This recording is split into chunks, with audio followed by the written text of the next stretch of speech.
Welcome to the Productivity Show, podcast by Asian Efficiency to help you maximize your productivity so you can get everything done without having to sacrifice your health, family, and things that matter to you. We've helped tens of thousands of people save time, be happier, and become more productive. Today, I'm joined by Jen Shultz, founder of the Non-9-to-5, where she helps people transition from a full-time career to starting an online business. She has helped many people over the years and still manages to do everything herself without any staff, which to me is just plain crazy. So I asked her, how are you so productive? How do you run a business? How do you help clients? And how do you live a normal life doing all of that? We also dove deep into the apps and tools that she uses and some of her workflows. You can find links to everything that we share in the show notes by going to theproductivityshow.com/305. And now, on with the show.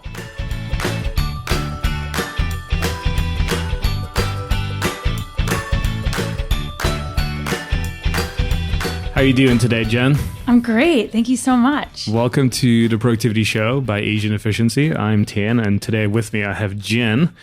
And Jen, before we start diving into your story and helping people become more productive, one of the things we always like to do on the show is having our guests share some of their favorite productivity resources. So in 90 seconds or less, can you share some of your favorite productivity resources? I am going to do my best. Absolutely. So one of my favorite productivity resources is pretty old school, pen and paper, writing down what I need to write down. I have a lot of writing activities that I do every single morning.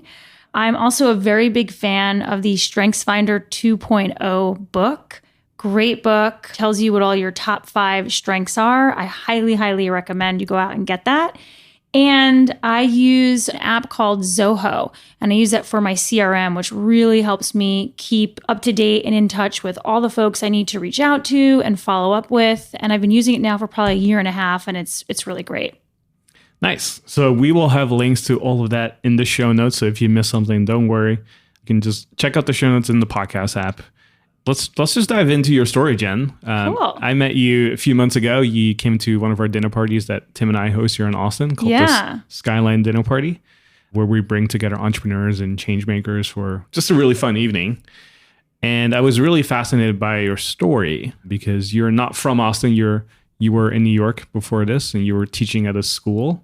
And you decided, you know what, this is not for me. And then quit. And then you went on your own adventure. Yeah. Would you mind sharing that story with everybody and kind of like share what you did? Yeah. So I was teaching at a school. At that time, I was in the South Bronx in 2010. And I actually found myself in a place in my life where I was completely depressed and anxiety ridden, and I didn't know what was wrong with me. And I would say to myself, there's something wrong with me. I don't know what's wrong with me. And I worked with teachers who were loving the work that they were doing, loving the school. We had a lot of resources at our fingertips at that school. But there was something gnawing at me and guiding me that kept telling me that I was meant to leave that job and that I was meant to go and do something on my own. What that was, I wasn't too clear about. And for me, at the end of 2010, it kind of was like push came to shove, and I quit that job. And I quit that job, though, without having any other job lined up. So once I walked out, I had no more paycheck. I had no more health benefits, and I kind of had to figure it out, which was actually a really great and beautiful blessing in disguise because it kind of put that fire under my butt to, really move forward with where I was going to go next. And I did know at that time that I did want to keep teaching. So I lined up some independent contracting work for myself where I had a private agency place me with students where I did one-on-one work with them. And I was placed with one student, and then they gave me a second student, and then they gave me a third student. And then I had a conversation with my dad one day, and he actually said to me, why don't you start your own tutoring business? And I thought, I don't know, that could be really interesting because I kept feeling that entrepreneurial nudge. And so the shorter story of that longer story is that I did just that. I started my own business working one-on-one with students. And within just a couple of months after I left my full-time job, I was no longer depressed. I no longer had anxiety. I was sleeping again. I was happy. I felt confident. I felt good about myself. And I wasn't experiencing that prior to that. And so that was a real sign for me that I was definitely on the right track. And from there, I worked with those kids doing this one-on-one work with my own business, which was called Teacher on the Go. And from there, I had a light bulb moment during taking a workshop for women. It was the workshop I was taking was all about women who wanted to monetize their passion. And during that workshop, I had this light bulb moment that was, yeah, I'm a teacher, and that's really what I was put on this earth to do, but I want to work with adults. And it has shifted and morphed over the years, and it's landed me in my business, the non-9 to 5, and providing coaching and education for others who know they're not meant for their 9 to 5 and who know they're meant to be doing purposeful work on their own terms, generating money on their own terms, helping people in some way, shape, or form. That's so interesting because it kind of reminds me of my own story in a way. And I've shared this with a few people privately, but I've always had dreams of me teaching in a classroom setting. Oh, that's so cool. But I never liked the idea of being a teacher in like a school system because there's no like, there's a ceiling to your income. There's a restriction on your freedom, but I love the idea of teaching. So I never understood why I had this dream. And when I think about the business I have today with Asian Efficiency, where we help people become more productive at work and in life, I'm still a teacher. I'm teaching people how to be more productive, but now it's in a quote unquote business setting. Yeah. So when you were sharing your story, it reminded me a lot of that too. Yeah, that's really cool. And it's teaching just in a different capacity. I think we have ingrained in our minds that like, if you're going to be a quote unquote teacher, you need to be in a school. But that's not true. There's so many different ways to receive education, especially now. And, in this day and age in 2020, there's so many amazing ways. Like you said, right now, what we're doing, this is providing education. Yeah. And I want to start diving deeper about how you get stuff done and how you stay productive, because I heard from you that, this is just you who does everything, right? And you don't have any assistants or anything else. Mm-hmm. And I'm curious to hear a little bit later how you do all of that. But going back to your story, you quit your job, you had nothing else lined up. Most people would never dare to do that, right? And I think it's very courageous of you to do that. What gave you the courage or to say to yourself, you know what, I'm going to do this anyway? So what gave me the courage to actually like just finally make that decision to leave? Yeah. So my answer is, it is not a cool answer. It is not an amazing answer. And it's probably an answer that people wouldn't expect that I would say. When I made the decision to leave, I had been thinking about it for a while, but I was petrified to do it. And I felt so confused that when the weekends would finally come after work, I would go out and I would drink pretty heavily. And one weekend I did just that, and I got really sick. And that was on a Saturday night. And then the next day, Sunday, I pretty much just spent in my room, in my apartment, pretty depressed. And I remember having a conversation with my dad, who he didn't know that I had gone out and gotten really drunk the night before. But I remember having a conversation with my dad and talking to him about how upset I was. And he had known, my mom and my dad had known that I wasn't really that happy, but they didn't know the full extent of it. And he said to me on the phone, if you're this unhappy, why don't you just quit? He's like, just go in and quit. And for me, to be honest with you, I needed someone to give me permission, because I wasn't giving myself permission, because I didn't feel that confidence, and I needed someone to give me that permission. And it's an interesting thing to think about, because I wonder if that weekend hadn't happened, where might I be today, or what might have happened after that. And I think, though, for many of us, though, there is this push come to shove moment where you can get to a breaking point, and everyone's breaking point can look differently. And that was my breaking point. And I also think that it was the universe really saying, like, okay, your dad said this, like, go with it. And I remember walking in that Monday morning, and I had asked the principal if I could take a meeting with her. And I was so nervous and so afraid. I was so scared, but I did it. And it's kind of thanks to my dad. I don't even think he knows that, to be honest with you. Wow. Well, what do you think would happen if you actually shared that story with him? He'd probably be like, oh, that's good. I think that's all he'd really say. Like, oh, I didn't know that. Okay. Yeah. Yeah, my dad is pretty stoic too. I love my dad, but he is a man of very few words. Yeah. But he speaks through his actions, which is something I really like Yeah. about him. But now you help people transition out of full-time jobs to start their own online businesses. How did you get into that? Because you started a tutoring business first. Mm-hmm. So what made you then make a second transition to teach people how to get out of their full-time jobs to start a business on the side? Yeah. So I mentioned earlier, I was taking a workshop. So this was probably back in 2012. I want to say at some point in 2012, I was taking this workshop about monetizing your passion. And I figured that I was there as a student, as a participant in this workshop, because I was meant to take this tutoring business to another level. But for some time, like the tutoring business wasn't feeling 100% aligned for me. And I couldn't put my finger on what it was. And I sat in this workshop and I watched this woman leading this workshop. And there's probably about maybe 8 to 10 women as the participants in the workshop. And I saw her leading and I watched her leading and I was listening to her as she was sharing with us and teaching and coaching us. And I've been involved in the personal growth and development world. Now it's been over 15 years. And so I'm very familiar with personal growth, personal development, receiving coaching, being someone who wants to better myself and grow myself. And when I sat in that workshop, it was this light bulb moment that went off for me. And I went, I want to do that. But I didn't know at that time it was what I'm doing now. I just knew I wanted to work with people and do some sort of coaching in some sort of capacity.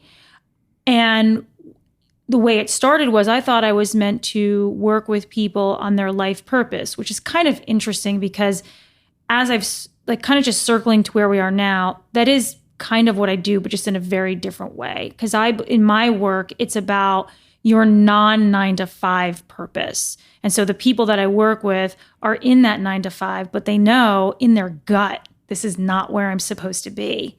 I'm here, I've got this paycheck, and maybe I've even got great coworkers, and maybe I've got great hours. Maybe I love the hours that I work. Maybe I love that my office is down the street from me and I can walk there, but it's not my purpose. And in doing this work, what I have done is taken my own personal life experiences and I've carefully curated 6 steps that I teach people. I don't know if I'm still answering your question or kind of going off on a tangent. Yeah, no, go for it. Because I'm totally open to you being like, hey, you just went totally off topic. No. I do that. I like the ongoing conversations that we have here. Cool. So Okay. You find yourself that, because one of the things I remember from our dinner party was you like to use the word intuition Yes. for people Thank you for remembering that. would follow whatever they're passionate about or their life purpose. And, you know, one of the things that people like about Asian Efficiency, or I think parts of me as sort of the leader of Asian Efficiency, is that I'm really down to earth and I am not woo-woo whatsoever, right? And so anytime I see or hear something woo-woo, I kind of like shy away from it. Is intuition woo-woo to you? That's a great question. I don't think intuition is woo-woo, but I can see how it could be taught to be woo-woo. Interesting. Right? So if I have to make a decision, and then intuition is like a tool to me that helps me make a decision, whether it's the right decision or not, it's a tool, right? Okay. Just like a decision matrix is a tool.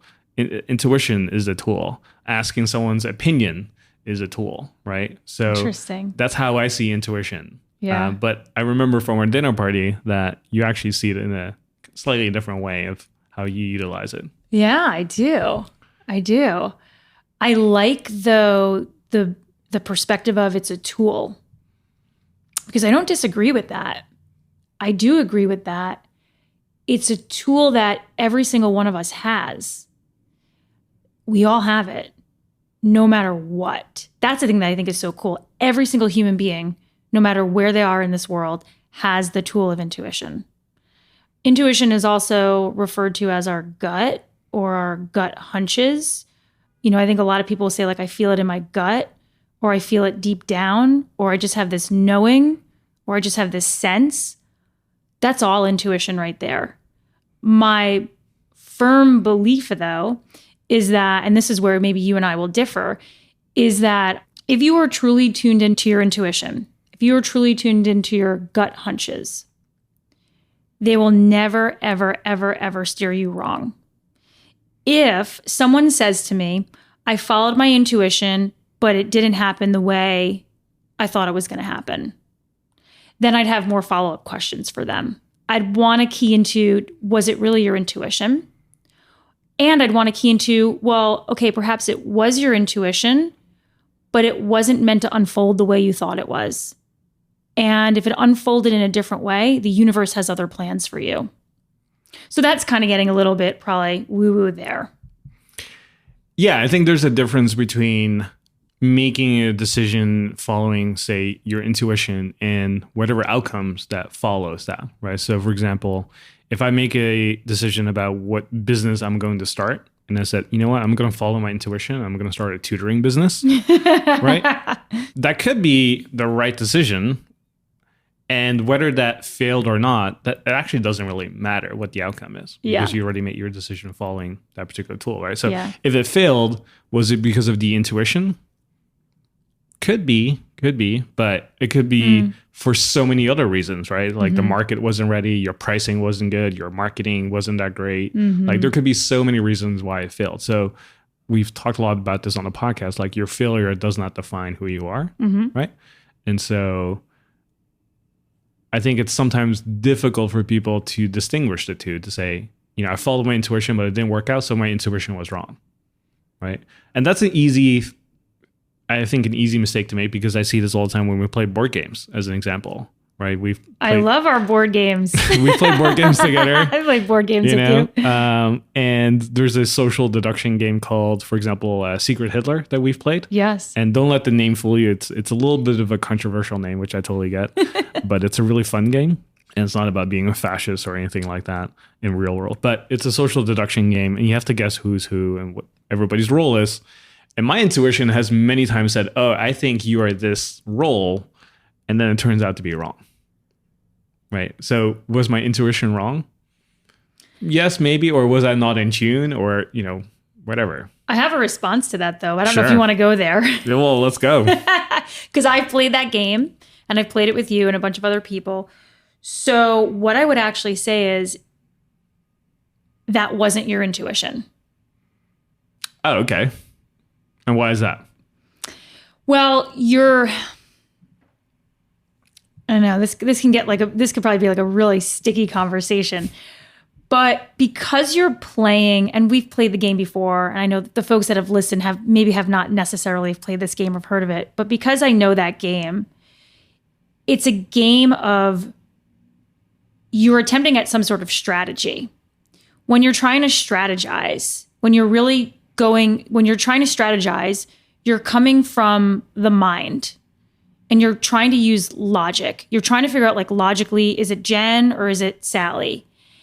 And so my sense is that when that game is being played, for the most part, and I can't say this for everyone, intuition is not being used. Strategy is being used because you want to win. And you're going for this outcome of, like, I have to win. Intuition doesn't have this winning strategy type of energy to it. It's a lot lighter. Okay, yeah, I can definitely see that. And when you're playing, you're not really using, like, the other side of your brain. It's really the logical side of your brain to say, hey, what do we need to figure out here logically to say this is the right action or call? That's what I would say. Have you ever thought about internet privacy and security on your own home network? Sure. You might be careful when you go to a cafe or a hotel, back when we could do those things. But at home, a lot of us don't think about that, but you should. That's why even when I'm at home, I never go online without using ExpressVPN. ExpressVPN encrypts 100% of your data with the best-in-class encryption, so your information is always protected. You can go online with confidence from your computer, tablet, or smartphone. ExpressVPN works with all of them. Just tap one button and you're protected. Your internet connection is rerouted through ExpressVPN secure servers, so your IP is anonymized and can't be traced back to you. even your internet service provider can't see what you're doing. I was recently on a webinar about security and working from home, and the number one recommendation the presenters gave was to use a VPN, even at home. Sure, you're careful with your internet security, but how about your kids or your tenants? There's so many ways we can be compromised these days that have nothing to do with us. So why not just be safe when it's so easy? I first started using VPNs when I worked from coffee shops, and now I use it every day to protect myself. So protect yourself online today with the VPN that I trust to secure my privacy. Visit my special package at expressvpn.com/TPS. You can get an extra 3 months free on a 1-year package. That's expressvpn.com/TPS. Go to expressvpn.com/TPS to learn more. So one of the things that I've heard from the Productivity Show listeners and people who follow Asian Efficiency, which is why I'm excited to have you here today, is you help people start businesses and passion projects and things on the side while they're working a full-time job. But how do you do that if you are so busy at work? You have a lot of stuff going on. You're working maybe 40 hours a week, sometimes even 60, sometimes even 80. You work on the weekends, right? Some people come home from work and they say, you know what, Jen, I just don't have any time or energy to do anything else. So how do you then start something on the side? Yeah, that's a really great question. I think that's a really big question too. And it's an important question to ask. And so there's sort of like good news and sort of bad news, but it's not really bad. That's just the word that I'm using. But we'll say like what the quote unquote bad news is first, is that there isn't a magic wand. There isn't a magical answer. If there was a magical answer for everyone, it would look a lot different than what it looks like now for most people. But the good news is that it's completely possible. And even in those scenarios of I'm working 40 hours, I'm working 60 hours, I'm a mom, I'm a dad, I have a family. What needs to happen first and foremost is really making that decision that this business or this passion project is worth it to you. You have to make that decision yourself, that this is something you want, that this is something that no matter what you do, no matter where you go, it just keeps coming back and back and back and back and back. And so once you've made that decision, then what it's about is being okay. And this can be really hard for people, being okay that as you start this business, side hustle, passion project, what have you, that you're going to build it or you're going to start it in a way that works for you, in a time way that works for you. Meaning, if I'm working 60 hours a week, that's a big chunk of time. But if I want this so badly, I can look at my calendar, and it definitely takes a level of organization too. I can look at my calendar and ask myself, is there anywhere in a 7-day span where I'm committed to taking 30 minutes. And I'm just using 30 minutes arbitrarily, but 30 minutes in 1 week to do something to start building this business. Just 1 day a week for 30 minutes. And I would say, if we're getting real with ourselves, there's going to be 30 minutes somewhere that you can find. If it's not 30, 15. If it's not 15, 10. If it's not 10, 5. Because it takes a person who's that committed, who wants something so badly, and then blocking that 30 minutes out every week to take whatever those actions are you're going to take and staying consistent with it. And then that could eventually build to an hour. Maybe that can build to 2 days per week at 30 minutes each or an hour each. That's my answer to that. Yeah, it kind of reminds me a lot of my personal story, but also Brooks's. So Brooks is the operations director at Asian Efficiency. Oh, cool. And he used to start his own business called Document Snap, where he was teaching people how to go paperless. And we used to be kind of like quote unquote competitors because we're in the same industry. And many, many years ago, I told him, hey, you know what? You should join Asian Efficiency. I think we can actually do more stuff together.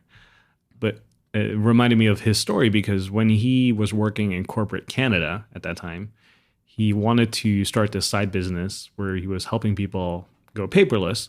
But it started off by him going to coffee shops like for 30 minutes before he went into the office. So he would take the SkyTrain, right? Spend 30 minutes at a coffee shop or at a hotel lobby before he went into the office. And then sometimes instead of going out for lunch with his coworkers, he would then go to another coffee shop and spend some time, dealing with emails and or blogging or anything else, because he made a conscious decision to say, hey, you know what?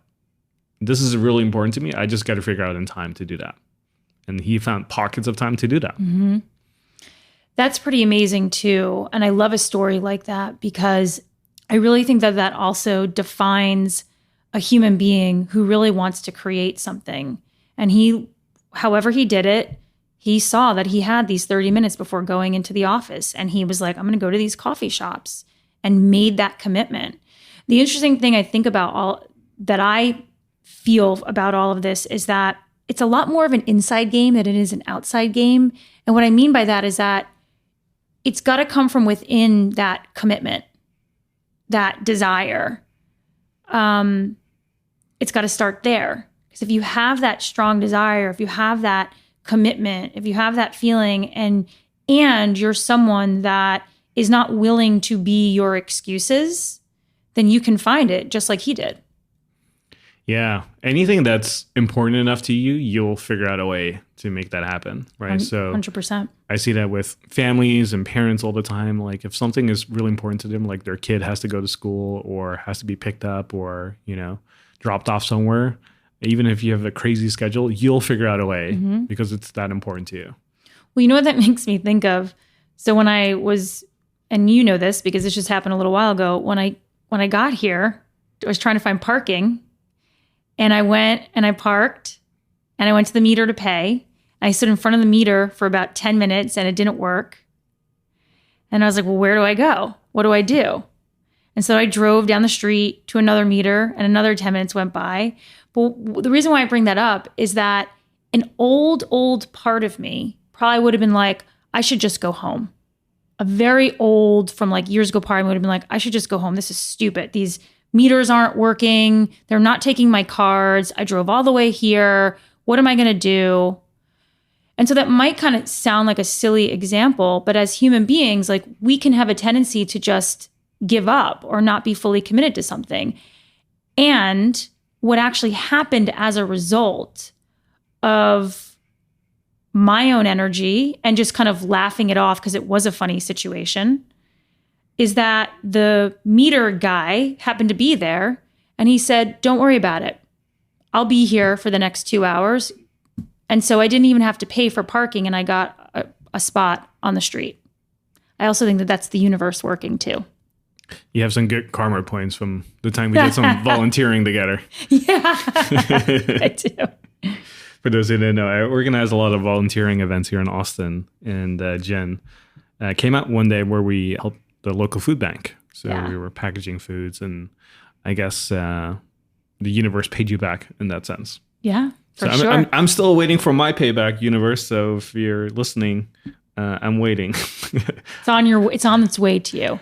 I have like a lot of karma points that need to be collected. So I'll cash them out whenever I need to. But Jen, when it comes to your own personal life and how you do stuff in your business, one of the things I always find interesting when guests come on the Productivity Show is I want to learn from them as well. Like, how do you get stuff done? How do you get stuff in your business, in your personal life? How do you get groceries done? Like just the little quirky things, because it's easy to think, my way is the best way, but then I hear other people's perspectives and how they do things, and I always learn from them as well. So one of the things that I was fascinated by is you've been running your own business for over 6 years now, and it's just you. And I cannot imagine running my own life with just me. So how do you get stuff done in your business? I'm really curious. Yeah, I know. And I do everything. Yeah, I'm like, how do I do all this? Yeah. And gosh, Tan, if you knew me years ago, I was not like this at all. I was not like this at all. So yeah, there's a couple of things that come to mind, and some of them might not seem so off the wall amazing, but they are things that work for me. I actually start my official work day not until about 10 or 11 a.m. when I'm really sitting down, like really quote unquote working. And before that time, I am, for the most part, doing some sort of exercise. I'm writing, and I'm writing to the universe. I'm writing certain things to the universe. I'm asking about certain things because I do personally have a relationship with a higher power. And I do bring that into my work as well. And then in terms of on a more logistical place is that my calendar, I live by my calendar. It is a non-negotiable for me that once I'm ready to work, my laptop is open and my calendar stays open.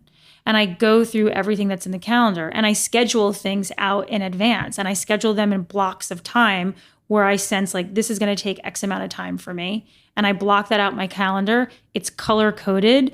It's labeled with what that thing is. Like, our talk today has been in my calendar for weeks, and I put the amount of time, and I also allotted for how much time it would take me to get from my home to where we are right now. So that definitely supports me in being productive. And in terms of, you mentioned like groceries.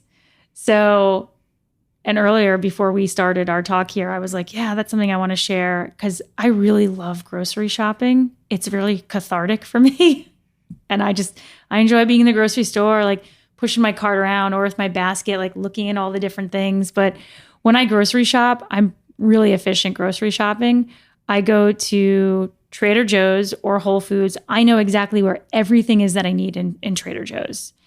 And I also, maybe this is considered boring, I don't really tend to go off of like what I normally buy. I buy this pretty much the same things, and I go once a week and I do it for the week. And yeah, and I know where everything is in each aisle, and it's a once a week thing. And sometimes I go back to the grocery store during the week because I also like it. See, that's where you and I will differ, because I think grocery shopping is like a huge waste of time. Well, I think I'm definitely the exception to the rule because I think most people would be on your side. Like if we took a poll, are you on Tan's side? I don't like grocery shopping. Are you on Jen's side? I like grocery shopping. I think the majority would be on your side. I don't know about that. Like some people are really particular about their avocados and their bananas, and some people have to touch things and feel them before they pick them. Yeah. Or for some people, grocery shopping is like their own escape. It's mine. Right? Totally mine. And I can see that too, especially for somebody like me who works from home. Getting myself out the door is like a nice thing, actually. But I've decided, what? The hour or whatever I spend going to the grocery store, getting my groceries, carrying it back home, it's just not really good use of my time. Yeah. And I always tell people, if you like your bananas a certain way, just write really good instructions of how someone should pick your banana and just accept that it's not going to be 100% perfect every single time. Yeah. If it's 80%, that's good too. Well, and we do have so many of these, you can place online orders like all over the place, Instacart and all that stuff, for grocery shopping. But I'm definitely old school. Like I want to do the grocery shopping. I'm the one who wants to be like, I'm going to feel the avocado. I'm going to see how ripe the banana is. Yeah, some days it's 5 bananas, some days it's 4, and yeah. You're like, whatever, that's fine for me. Yeah, I'm team online grocery shopping for sure. When it comes to something like Zoho, which is the tool you mentioned at the very beginning, was there a decision-making process that you came up with to use that particular tool? What do you like about that tool? Why do you recommend it? Or, It's kind of funny how I ended up using it. Don't tell me you saw like a banner at an airport or something. You said, okay, that's the thing I need to use. No, I mean, I've seen their ads at the Austin airport though. But no, actually, this is probably, oh my gosh, over a year and a half ago, maybe about a year and a half ago, I was getting this feeling like it was time that I needed to upgrade. So I was using both an Excel tracking sheet and in my Google Calendar, where I have my time blocks, what I would do is I would double click into the event that I had, and they have a space for it's either called description or notes, I would type in there what I needed to do or who I needed to follow up with. But I wasn't saving people's contact information appropriately to make it easier for myself. And actually, it was my ex-boyfriend who was like, hey, for the size of your business and for where you're at, I think you should look at this thing called Zoho. And I was like, okay. And then I looked at it and I was like, do you think I should do it? And he's like, yeah. And then he's like, I'll help you. And then we went to a coffee shop and I purchased it. And then he just kind of started teaching me like how to use it because he kind of already knew. And then that was really it. That's funny. Many years later, when you're still running on Zoho, and people are like, "Why did you?" Yeah, and that's a great story. Why you used it? Yeah, there was no clever decision-making process. It was just a recommendation by an ex-boyfriend. Yeah, and thank you for that recommendation, ex-boyfriend. So one of the things you also mentioned to me before we started recording is that you don't use a lot of productivity apps. I don't even really know what those are. So how do you then get stuff done? So you use Google Calendar, paper and pen? Well, can I ask you a question, actually? Mm-hmm. And maybe this is the old school part of me. When you use the term productivity apps, what does that mean for you? Like, give me an example of 3 productivity apps. Like, when I think of app, I just think of something on my phone. Yeah, it could be something on your phone, could be something on your computer. So, for example, my way of keeping track of tasks is OmniFocus, which is an app that both lives on my Mac and my iPhone. Mm-hmm. Google Calendar is a productivity app. It lives in the browser, but I use a app called BusyCal, which is kind of like it connects with Google Calendar, but has its own like little interface on your computer, mm-hmm. which I like better. It's more for power users, I think. So those are what I would consider apps. You can have tools as well. So like pen and paper is something I consider a tool. Some people like to use a paper journal. Yeah. So when I ask you the question of like, are there any apps or tools that you use? Like, I'm curious then, how do you structure your day? How do you plan your day? Do you prioritize? Do you set goals? Like, do you use pen and paper? Do you use what do you do to keep track of everything? Yeah. And I've actually heard of that OmniFocus app. So yeah, Google Calendar, like I was saying before, is really huge for me, and the color coding and the time blocks. My weeks are scheduled in a way, for the most part, so that way there are days, so like Tuesdays for me are only client-focused days. So I'm doing anything in my business that is for my clients, or I'm on a call with them, or I'm emailing with them, or I'm setting something up with them, or I'm on a call with a potential client. So I'm just going back to Google Calendar again, like Tuesdays are just for that. And I follow that. I think it's also just a matter of following it. I've got to follow that's what every Tuesday is. And then Fridays for me is a combo where on Fridays, so today's a Friday. So on Fridays, I reserve Fridays for client VIP days where I meet with clients in person at my home. And that's what that's reserved for. If I'm not having a client VIP day, then I can schedule other things that make the most sense. I think it's also a matter of, I've been trained to prioritize by my business mentor very specific things. And my priorities I've always looked at are, what are priorities that directly affect income producing activities? So marketing that I'm working on. For me, it's a lot of reaching out for speaking engagements. And so those are the priorities that always happen first, and then everything else comes underneath that. And then in terms of that scheduling, again, I follow that calendar. I do use pen and paper more for my own writing in the morning and writing to the universe and writing to my higher power and asking specific questions. And I do use that writing for decision making. But really, other than my Google Calendar, and I was like, what was that app that I use? Zoho. There really isn't anything massive outside of that I use. And I'm definitely more of an old school person. So for me, less is more. And there are definitely so many different apps you can use, but I'm still of the believer that you could be using a billion apps. It's really got to be that inside job first, because I could have a ton of apps and be like, none of these work, or I can't find the best one. But it's really coming from what's inside of me and knowing that this business is my purpose and my passion and what I'm here to do. And so my energy goes into how best can I be organized. So it sounds like you like to theme your day. So like Tuesday is a special day. Yeah. And then Friday is like a special day where you do specific things. Then what happens on Monday, Wednesday, and Thursday? Yeah. So Monday is a really big marketing day for me, and where I'm following up with potential clients, or I'm following up on speaking engagements, or I'm reaching out for speaking engagements, or I'm researching speaking engagements. It's also the day where is it on Monday? I write my weekly newsletter. So I have a weekly newsletter and blog that goes out every week.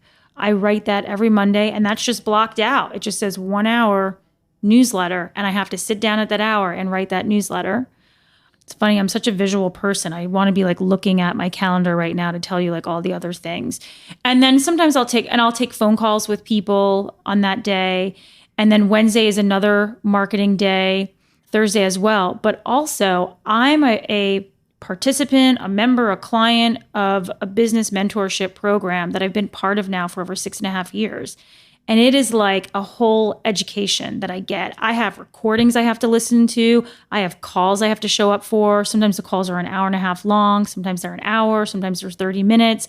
I have assignments that I have to post. I have readings that I have to do. I have travel that I have to do, or in book travel. And so Thursdays is also a big chunk of that. So it's like I'm also in school at the same time too.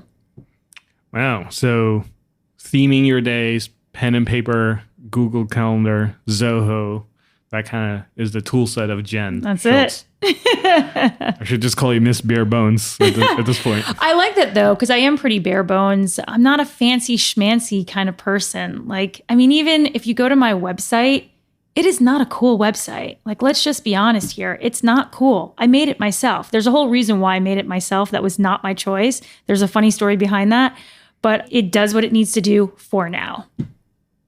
Yeah. So when it comes to, for example, staying focused or not getting easily distracted, like you mentioned, you kind of know your priorities, and your priorities are heavily skewed towards income generating activities, right? So do you ever find yourself procrastinating every now and then? Do you ever find yourself like, oh man, it's so hard to focus today? Like, what do you do then?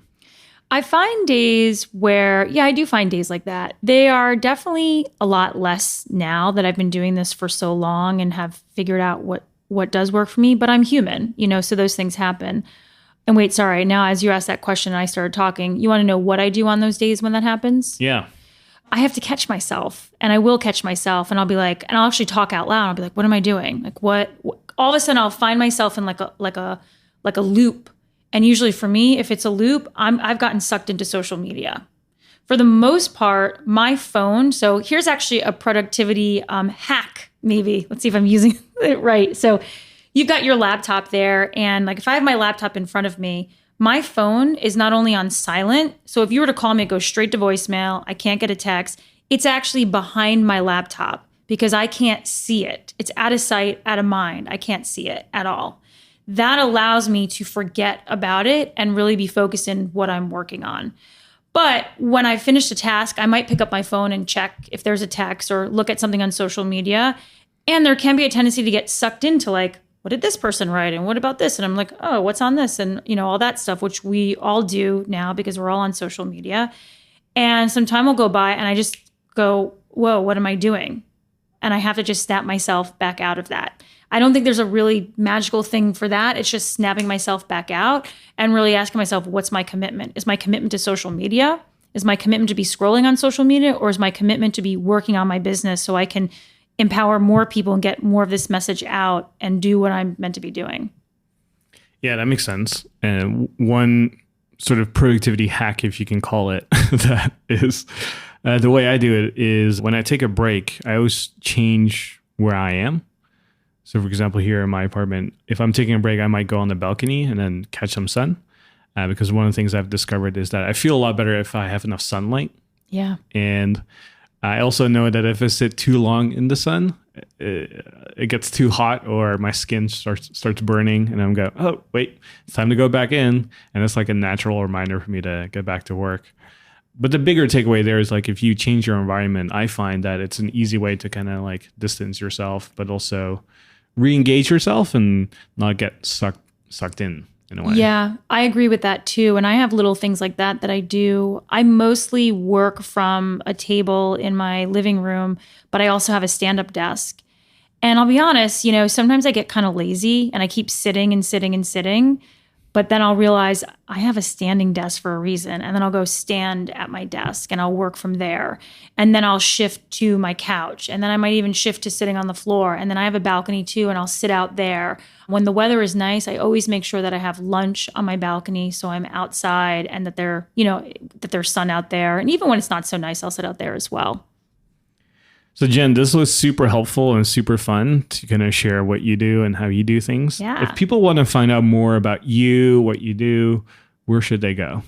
Yeah, so my website is a great place to go to. It's www.thenon925.com. And that's all spelled out in letters. There's no actual digits in there, thenon925.com. And on my website, you can grab a free copy of a mini ebook PDF that I wrote. It's called The Number One Step to Staying with Your Business Mission ebook, and that's there. And then I'm also on Instagram at the non925, again, all spelled out. And then I'm on Facebook as well, the non925.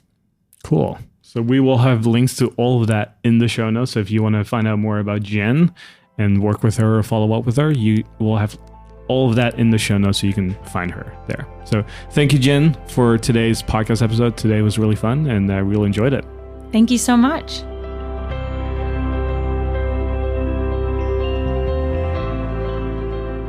Do you wish there were more hours in a day? Are you behind on your to-do list? If you want to be more productive and get proven tools to help you save time, then you must check out our new productivity assessment. Within 2 minutes of taking this free assessment, the tool will generate a personal recommendation list of which apps, tools, and strategies that will work for you based on your life situation. To take the assessment, just go to theproductivityshow.com/quiz. Again, that URL is theproductivityshow.com/quiz. Take their free assessment today and you'll be on your way to becoming superhuman productive. Thanks for joining us, and we'll see you next Productive Monday.